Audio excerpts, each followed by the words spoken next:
Hi, this is Steve with Sticks and Whiskey. Today I'm going to give a quick rundown of my 3 favorite cigars from this month, April 2014. These are cigars that I either did a video review of, I did a blog review of, or I did a review of for one of the other sites. With that said, we'll get right into my favorite cigar from April 2014 was the Amelia AF1. It's a fantastic cigar across the board.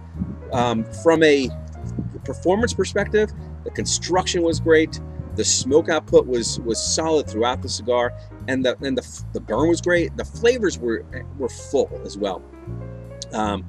Thinking back and looking at my notes, it was just a very creamy cigar. I think during the one video review I did, I just called it out as cream, chocolate cream. That's really what it was. This cigar had very creamy, full flavors to it.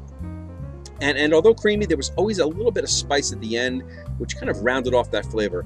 But it was great creamy chocolate flavors. There were, at some points I was picking up like a milk chocolate, then it was a dark chocolate, there was sweet woods, a lot of walnut throughout as well. And that walnut wasn't just a background taste, it was just a good, solid flavor that helped round out that creaminess. So again, my favorite cigar from April 2014 was the Amelia AF1. So my second favorite cigar from April 2014 was the Nomad S307. This is just a beautiful cigar. The wrapper on it and the construction up front was just superb. I found myself looking at it and touching the cigar a lot. It just felt fantastic. Performance was really good also throughout. Didn't quite have, it wasn't an amazing amount of smoke, but it was a good amount of smoke output. And the flavors up front were, in the beginning of the cigar, were again fairly creamy. It was a nice creamy cedar and nutty black coffee flavor. It lasted through the first portions of the cigar, and there was a nice level of black pepper spice that coated your tongue towards the end. Then creamy up front, and the spices kicked in after, and all the flavors had a good amount of sustain to them. Towards the end of the cigar, it got a little earthier. It was still creamy up front and earthier, and the flavors continued throughout to have a nice amount of sustain to them. So the profile was fairly full-bodied as well. So with that said, second favorite cigar was the Nomad S307.